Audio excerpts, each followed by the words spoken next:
Hi there. Did you ever feel it's the little things which somehow throw your life into a tailspin before you realize it? Take one little thing like a high school senior, or to pinpoint it, me, there in the coral sweater, an open-toed expression. Then little thing number 2, Jimmy Cushman, a classmate.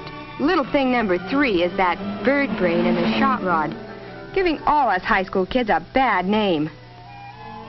That night, when Jimmy phoned to invite me to a movie, what he didn't know was that my father had seen another little thing in the evening paper, and because of it, told me I couldn't go out nights in any of the kids' cars. And you know what that meant? No dates until he changed his mind. Poor me. But the worst thing was what our school principal was threatening to do. Mr. Potter had announced if he had one more complaint about the kids driving, he'd be forced to do what other schools had done. Lock all cars in the school parking lot till after school every day. Well, we couldn't do anything right away because next day, Dad took me to Sacramento. And while he worked, I did some sightseeing.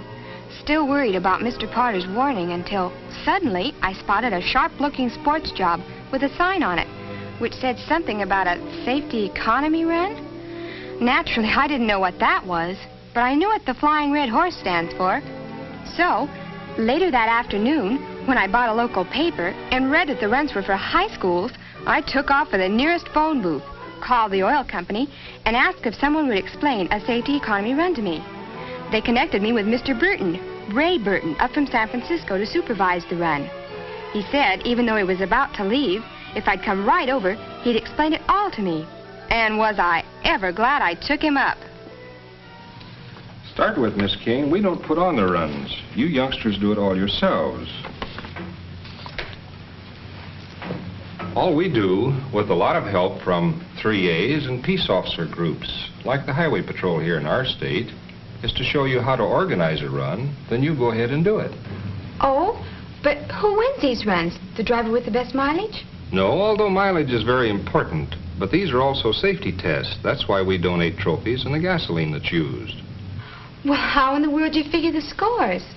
You get your run organized first. When you're ready, we'll be around to explain it and give you the official observer's report forms. You know, each car carries an adult observer. Well, with an adult in the car, like a chaperone, it doesn't sound very exciting.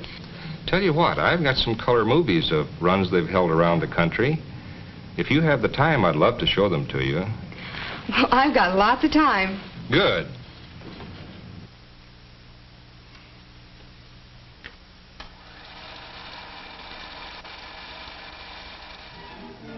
I was surprised to see how many schools everywhere had entered past safety economy runs, and how all the faculties pitch in and help. Imagine, just as in the big economy run, all cars are weighed. So, with the 10-mile scoring system, cars of all kinds compete on an equal basis. Now there's a sight, Seattle's floating bridge over Lake Washington.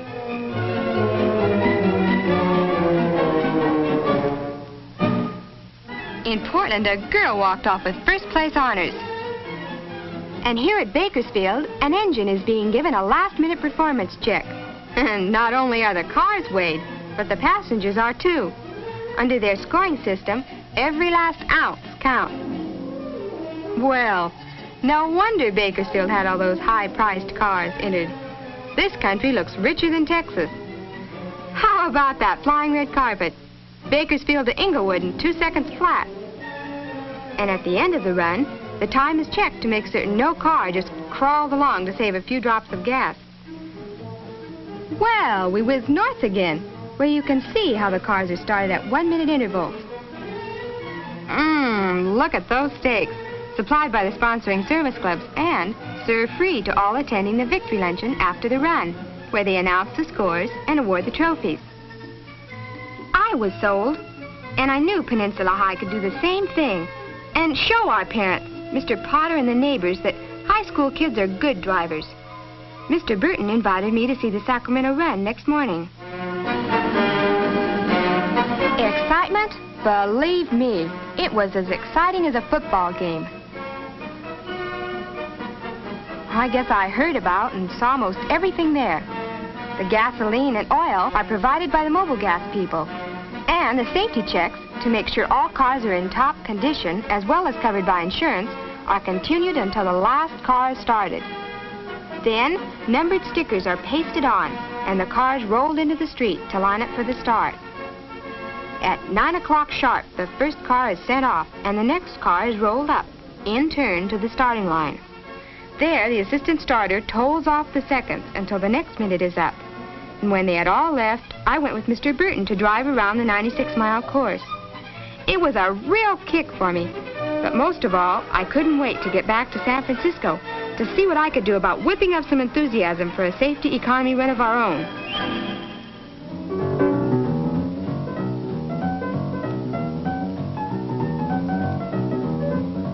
And Monday, after school, I hauled Jimmy over to our favorite malt shop to get started. Not only did I have Jimmy to try to sell, I had to compete with a jukebox and some music with a beat. Look, how many kids in school have cars? 300? Well, yeah, I guess so. Well, then out of that 300, how many got the rest of us into this jam? Gee, there couldn't be more than 6 or 8 of those yo-yos shoving around shot rods, making like they're real big men, could there? That's what I mean. So, if you were Mr. Potter... Thank you, ma'am. Well, if you were, and a lot of our bunch entered the run, and got really good scores, wouldn't you think we're not all goof-offs like Ronnie and Tay and their gang that digs out every time they get into a car? Well, yeah. But if you can convince your father of that, then I'm with you. Good. Then let's start making a list of... Uh-oh. Okay, you're vice president of the student council. Get to work, because here comes Flash Gordon himself. Hi, Tay. Well, what's new and funny, my little bunny? Tay, listen a minute. Minute? Man, do you realize in a minute I can go from a standing start to 130 in that little old bomb of mine? Minute. Tay, we're planning on putting on one of those safety economy runs here at school. Will you and your gang enter if we... Me? Economy? Of course you're kidding. The heck we are. It was you and that lead-foot crowd of yours that got us in all this Dutch with Mr. Potter. Sonny boy, I admit I voted for you for council, but when it comes to cars, you better leave it to the men around here. So get lost, Willie. You're acting mighty silly. Well, what do you do with a character like that? Beat his brains out if he had any. But after listening to him, I'm sure you're right, Sharon. Then you'll help get the show on the road? If it'll help cut down that squeak, send me in, Coach.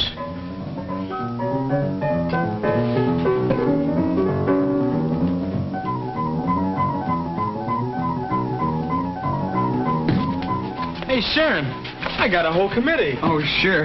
After twisting my arm. And my wrist. Not me. I just came along because I think boys are fun. This is a run for automobiles, not boys, you know. Who's running? I just take my trusty shotgun and bang. But if I ever hit one, the game warden usually makes me throw him back in because he's too young. Okay, cut the clowning.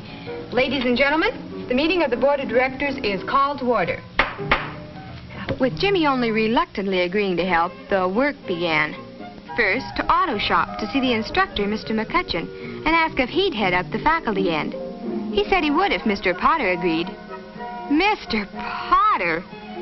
He was the principal who was threatening to lock up all the kids' cars. Well, seeing we needed some assistance, we called Mr. Burton, who had returned to his San Francisco office, and he agreed to talk to our principal. After all the trouble Mr. Potter had had because of the few kids like Tay, who make a racetrack of the streets, it's no wonder he didn't take to the request at first. But after Mr. Burton gave him a few facts and figures, he said okay, and gave us permission for Mr. Burton, highway patrol officers, and me to address an assembly. Get me, a big shot, a public speaker yet. Next day, to get sign-ups, I guess Jimmy and I answered almost every kind of question. Like, a run is usually over a course of about 100 miles, which we'll lay out with the 3As and the highway patrol. That any student with a valid driver's license may enter, driving any standard type of car. And that to make it a test of good driving habits, observers go along and give penalties of 1/10 of a gallon for each infraction of a traffic law, if any. Jimmy and I did fine. 24 kids signed up the first day, and we were real proud as we went to the malt shop to meet Mr. Burton. He thought we'd done a bang-up job. In fact, he teased us. Maybe he'd give us a job. Selling gas and oil, door to door. Big joke. then, when he heard we hadn't gotten any other schools in, he warned us that in a city this size, with only one school entered, the run could be a flop. Having seen our sad sack faces, next day Mr. Burton was waiting for us in front of school. He had news for us. The company had agreed to award another trophy to help get other schools in. A sweepstakes trophy to be awarded to the school getting the best team score. Were we ever thrilled? With the old school spirit working for us, it would be a cinch. Next day, we told Mr. McCutcheon our good news, but found he'd already gotten 4 other schools to enter. And then he told us we were the ones who'd have to make talks to the service clubs to ask if they would provide the observers we'd need and the victory luncheon. Jimmy threw in the sponge, and I threw the book at James. If Mr. McCutcheon hadn't calmed us down, Jimmy and I still wouldn't be talking. But then we got more help from Mr. Burton. He went to the 3As, saw Mr. Moore, and they agreed they'd both help us get speaking dates, which they did.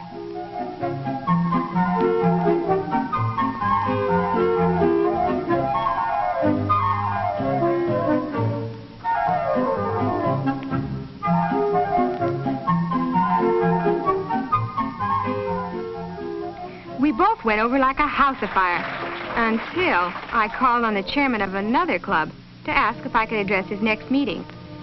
And, well, that's just about it, Mr. Scott. So, if you'll put me on as a speaker at your next luncheon meeting, I promise I'll tell all about the run in 3 minutes flat. No, I'm sorry, Miss King. Our club isn't interested in races or competitions of any kind where youngsters your age risk their necks in cars. But it's not a race, it's... You did say that the cars had to be back in a specified time, didn't you? Well, naturally. Otherwise, you could crawl along. Exactly. Young lady, you're just wasting your time. As a matter of fact, I'm thinking about using my influence to see that your entire project is canceled.